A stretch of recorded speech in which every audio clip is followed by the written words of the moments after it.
Bonjour Catherine. Oui, bonjour Albéric, c'est encore moi. J'ai plaisir à écouter vos émissions. Et voilà, par rapport aux tuteurs, je me posais vraiment cette question.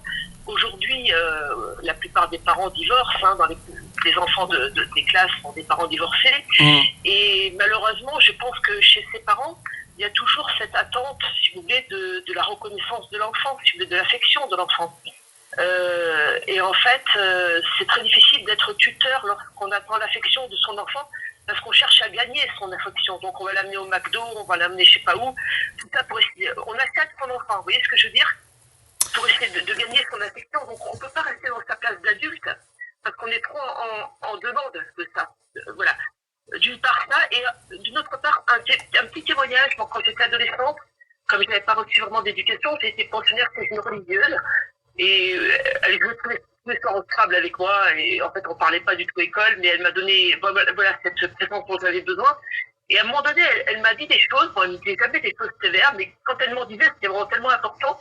Et cette fois-là, je lui ai tourné le dos pendant 2 ans. Et quand je suis revenue au bout de 2 ans, j'ai compris qu'elle m'aimait, et qu'elle m'aimait vraiment pour moi et pas pour elle. Je veux dire, et là j'ai compris vraiment ce que c'était qu'aimer quelqu'un. Voilà, aimer quelqu'un pour lui-même. Voilà. Alors Catherine, je pense que là vous mettez le doigt sur deux choses essentielles. D'abord, le danger d'acheter l'affection de ses enfants. D'accord. Surtout dans un contexte de séparation, avec une telle crainte que l'enfant soit programmé pour ne plus aimer l'autre, qui fait que il y a de la suspicion et plus de l'amour. Voilà.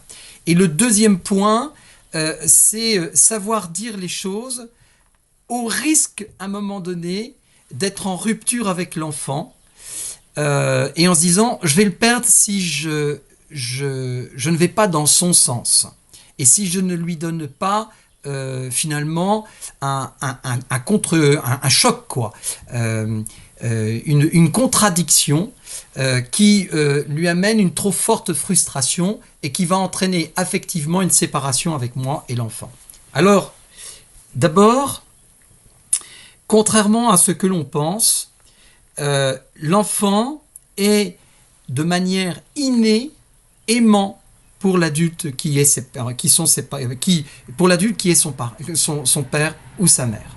Inné. Et ce qui va développer cet amour, c'est avant toute chose la sagesse de l'adulte. Donc s'il y a bien une chose à corriger en soi, c'est de pouvoir vraiment travailler notre conscience personnelle dans notre rapport entre l'enfant et moi. L'enfant, 1, ne m'appartient pas. 2, doit être profondément aimé sans limite et à toute occasion par moi. Ça veut dire que si pour l'amour que j'ai pour cet enfant et pour son bien, il doit se séparer de moi pendant quelques années, je le ferai par amour. C'est du même ordre qu'un amour non réciproque, vous savez, où on ne peut pas forcer quelqu'un à se marier avec soi si la personne ne nous aime pas. Mais nous, on ne peut pas éliminer et détruire l'amour qu'on a envers la personne. Et donc, on va par amour accepter qu'il ne nous appartienne pas. Et donc, l'enfant, on accepte que l'enfant s'éloigne de moi par amour. C'est très différent de se séparer d'un enfant en lui disant « je ne veux plus te voir » et en lui disant « je t'attends ». C'est exactement ce que nous vivons quand nous découvrons l'extraordinaire parabole de l'enfant prodigue. C'est ce père qui accepte le départ de cet enfant, mais ne le partage pas, ne l'accompagne pas dans la bêtise, mais lui dit « je t'attends ». Et lorsque l'enfant revient, « tu étais perdu, te voilà retrouvé ». Et croyez-moi, dans ce que je viens de dire, je sais que bien des anecdotes, bien des histoires que beaucoup de gens qui écoutent cette émission ont dans leur cœur résonne maintenant. C'est-à-dire que la place des parents est non pas dans le détachement ni la résignation, mais dans l'attente. Et ça, c'est très important. L'amour, l'attente. Et il y a un troisième point qui est très important, c'est... et ça, j'aime bien, même en dehors de la foi, on a beaucoup d'écoles de socialisation et d'éducation qui le disent, et c'est une bonne chose. Nous ne devons pas impacter nos enfants par notre vie déchirée et par notre déséquilibre. Ça, c'est très dur, mais c'est très juste. C'est-à-dire que nos enfants n'ont pas à recevoir le poids de notre immaturité, de notre déséquilibre. Voilà. Et ça, c'est quelque chose de très très important aussi également dans la vie personnelle. Alors, en deux mots, une personne qui est en situation de divorce et qui a ses enfants en garde, ou en tout cas en garde alternée, doit recevoir l'enfant au moment présent, dans sa présence physique, et lui porter l'amour d'une mère, et seulement l'amour d'une mère. Pas l'amour d'une copine qui ne veut pas être abandonnée.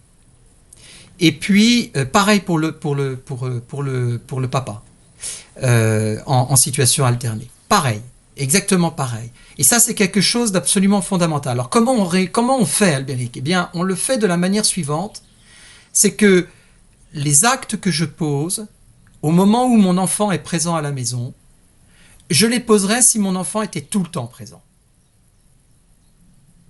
Et il faut toujours se poser cette question. Est-ce que je poserais cet acte ? Est-ce que je céderais à ce caprice ? Est-ce que je ferais ça ou ça ? Ou je dirais ça ou ça ? Si mon enfant était en permanence à la maison. Vous voyez ? C'est des petites clés. Vous savez, c'est exactement ce que je dis aussi à mes éducateurs. Je leur dis, écoutez, vous avez des jeunes avec vous. Dites-vous bien qu'il y a des moments où vous dites des choses mal placées, même pas à eux directement, mais entre vous, et posez-vous, pour vous mettre en sécurité de cela, et surtout mettre en sécurité votre jeune de cela, posez-vous la question permanente. Est-ce que je ferais et je dirais ce que je suis en train de dire et faire si les parents des enfants qui me sont confiés étaient à côté de moi? Je le ferais et je le dirais. Vous voyez, c'est des choses... C'est des petites clés pratiques. Et donc, est-ce que je ferais et je dirais des choses à mon enfant qui est là, présent en situation alternée? Je le dirais si je l'avais en permanence.